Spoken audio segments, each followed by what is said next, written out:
নমস্কাৰ ছাৰ বাইদেউসকল কেইদিনমান আগতে এছএছএৰ পৰা এটা নিৰ্দেশনা দিছিল যে প্ৰতিখন বিদ্যালয়ৰ হেড টিচাৰ বা যি হেড অফ দ্য ইনষ্টিটিউশ্যন আছে তেখেতৰ নাম্বাৰটো মোবাইল নাম্বাৰটো শিক্ষা সেতু পৰ্টেলত আপডেট কৰিব লাগে সঠিক নম্বৰটো আপডেট কৰিব লাগে যদি ভুলটো আছে তেনেহ'লে সঠিক নম্বৰটো দিব লাগে আৰু হেতু কেনেকৈ দিয়ে হেতুৰ ওপৰত এটা ভিডিঅ'ৰ দ্বাৰা মই আলোচনা কৰিছিলোঁ কিন্তু এতিয়া আকৌ এটা নতুন নিৰ্দেশনা আহিছে এইটো আমাৰ যোৱা 12 তাৰিখ 5 মাহত আহিছে এইটো নিৰ্দেশনা আৰু এই নিৰ্দেশনাখনত কি কৈছে যে এতিয়া কি কৰিব দিছে প্ৰতিখন বিদ্যালয়ৰ ষ্টুডেণ্টসকলৰ গাৰ্ডিয়ানৰ নাম্বাৰটো আপডেট কৰিব দিছে হয় পেৰেণ্টছ বা গাৰ্ডিয়ানৰ নাম্বাৰটো আপুনি আপডেট কৰিব লাগিব শিক্ষা সেতু পৰ্টেলত হেতু কেনেকৈ কৰিব কিমান সোনকালে কৰিব পাৰে 1 মিনিটতকৈ কম সময়ৰ ভিতৰত হেতু কেনেকৈ কৰিব হেতুৰ প্ৰচেষ্টা যে আপোনালোকক দেখুৱাম তাৰ আগতে আপুনি কি কৰিব লাগে এই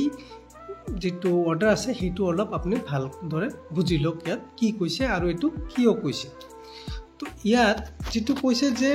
প্ৰতিখন ষ্টুডেণ্টৰ গাৰ্ডিয়ানৰ নাম্বাৰটো দিব লাগে আপডেট কৰিব লাগে আৰু কিয় লাগে কি কৈছে যে এটো আমাৰ বিদ্যা সমীক্ষাৰ যেটো কেন্দ্ৰ আছে বিদ্যা সমীক্ষা কেন্দ্ৰৰ পৰা এই নাম্বাৰটো লাগে কিয়নো বহু কেইজন ষ্টুডেণ্ট আছে যি কেইজন বহুত দিনৰ পৰা আমাৰ এবসেন্ট হৈ আছে বিদ্যালয়ত আগত আমাৰ নিৰ্দেশ দিছিলে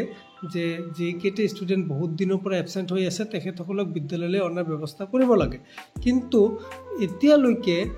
বহু ষ্টুডেণ্ট এনেকুৱা আছে যি কেইজনৰ এটেন্ডেন্স শিক্ষাটোত ৰেগুলাৰ নহয় বা বহুত দিনৰ পৰা এবসেন্ট হৈ আছে গতিকে আমাৰ অসমৰ বিদ্যা সমীক্ষা কেন্দ্ৰৰ পৰা তেখেতসকলক কন্টাক্ট কৰাৰ কাৰণে সেই মোবাইল নাম্বাৰটো আপ টু ডেট লাগে মানে সঠিক মোবাইল নাম্বাৰটো লাগে যেটো মোবাইল নাম্বাৰ দিয়া আছে হেতু নাম্বাৰত মানে কন্টাক্ট কৰিলে সেই ষ্টুডেণ্টৰ গাৰ্ডিয়ানসকলক পোৱা নাযায় গতিকে সেই নাম্বাৰটো আপডেট কৰিব দিছে আৰু ইয়াৰ বাবে কি কৰিছে এটা স্পেশাল এটা ড্ৰাইভ আৰম্ভ কৰিছে মানে এটা ডেডলাইন দিছে হেতু হল 14 মেৰ পৰা আৰম্ভ কৰি 28 মে পৰ্যন্ত মানে 14 মেৰ পৰা আৰম্ভ কৰি 28 মে লৈকে এইটো ডেডলাইন আছে এইটো সময়সীমা আছে এই 28 মেৰ ভিতৰত এইখিনি কাম কৰিব লাগিব আপোনাৰ বিদ্যালয়ত থকা ষ্টুডেণ্টৰ গাৰ্ডিয়ানৰ নাম্বাৰ মোবাইল নাম্বাৰটো আপডেট কৰিব লাগে শিক্ষা সেতু পৰ্টেলত ঠিক আছে এটা আপুনি এডিট কৰিব পাৰিব প্ৰচেছটো মই দেখুৱা আছে 1 মিনিট আপুনি অলপ ধৈৰ্য ধৰক ইয়াৰ কাৰণে কি কৈছে যে সিআৰসি সকলক কি দিছে এটা দায়িত্ব দিছে যাতে তেখেতসকলে বিদ্যালয়ৰ ভিজিট কৰি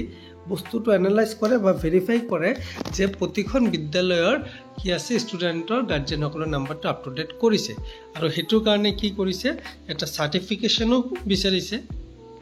সিআৰসি সকলৰ পৰা যে সিআৰসি সকলে যে এটো মানে জানে আৰু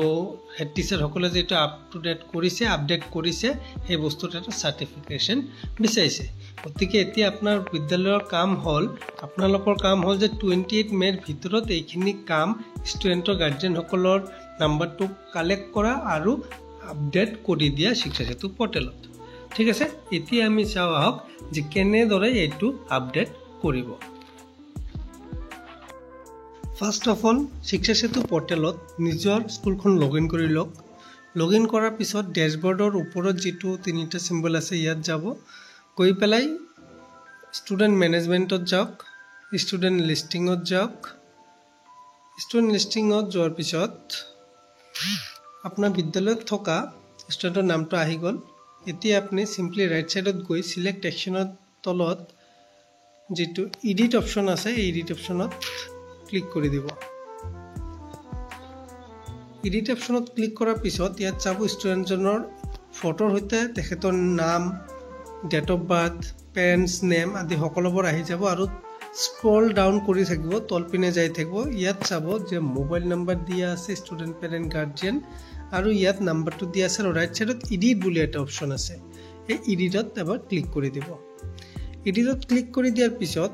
ইয়াত এন্টাৰ যেটো আছে ইয়াত আপুনি সঠিক মোবাইল নাম্বাৰটো টাইপ কৰি দিয়ক যেটো সঠিক মোবাইল নাম্বাৰ আছে সেই সঠিক মোবাইল নাম্বাৰটো ইয়াত টাইপ কৰি দিয়ক টাইপ কৰা হৈ গলে আপুনি তলফিনে আহি যাওক স্ক্ৰল ডাউন কৰি এই যেটো নেক্সট আছে এই নেক্সটত ক্লিক কৰি দিব ক্লিক কৰাৰ লগে লগে success data update is being processing please check after 30 মিনিটছৰ ভিতৰত এটো কি হৈ যাব আপডেট হৈ যাব আপুনি পিছত নেক্সট তো এনে কৰি গৈ পেলাই লাষ্টত যেটো আপডেট আছে সেই আপডেটটো কৰি দিয়ক এইখিনিয়ে কাম আপোনাৰ সেই ষ্টুডেণ্টজনৰ কি হল মোবাইল নাম্বাৰটো এতিয়া আপডেট হৈ গৈছে পেৰেণ্টছৰ মোবাইল নাম্বাৰটো আপডেট হৈ গৈছে সিমিলাৰলি আপুনি নেক্সট যিজন ষ্টুডেণ্টটো কৰিব বিচাৰে তেনেদৰে সিলেক্ট একচনত গৈ এডিট অপচনত গৈ তল পিনে আহি কি কৰিব মোবাইল নাম্বাৰ যেটো এডিট অপচন আছে ইয়াত ক্লিক কৰি মোবাইল নাম্বাৰটো বহাই দিব বহাই দি নেক্সট কৰি পেলাই লাষ্টত আপডেট কৰি দিব কামটো হৈ যাব গতিকে এটা সৰু কাম কম সময়ৰ কাম কিন্তু সকলোখিনি তথ্য সঠিক হ'ব লাগিব সঠিক তথ্যখিনি দিব আপোনালোকে কাৰণ আপোনালোকে যদি ভুল তথ্যখিনি দিয়ে তেনেহলে সিআৰসিসি হেইটোৱে যেতিয়া ফৰৱাৰ্ড কৰি দিব তেনেহলে মানে সকলোৰে বিপদ হ'ব পাৰে গতিকে যেহেতু কামটো হল ডিজিটেল মাধ্যমত গতিকে কামখিনি যাতে সঠিক হয় হেইটোৰ চিন্তা কৰিব আৰু সঠিক কামখিনি কৰি সাবমিট কৰি দিব আজি ভিডিঅ'ত এইখিনি আছিল আশা কৰিছো আপোনালোকে বুজি পাইছে আৰু বুজি পালে ভিডিঅ'টো লাইক কৰি দিব কলিগসকলৰ মাজত শ্বেয়াৰ কৰি দিব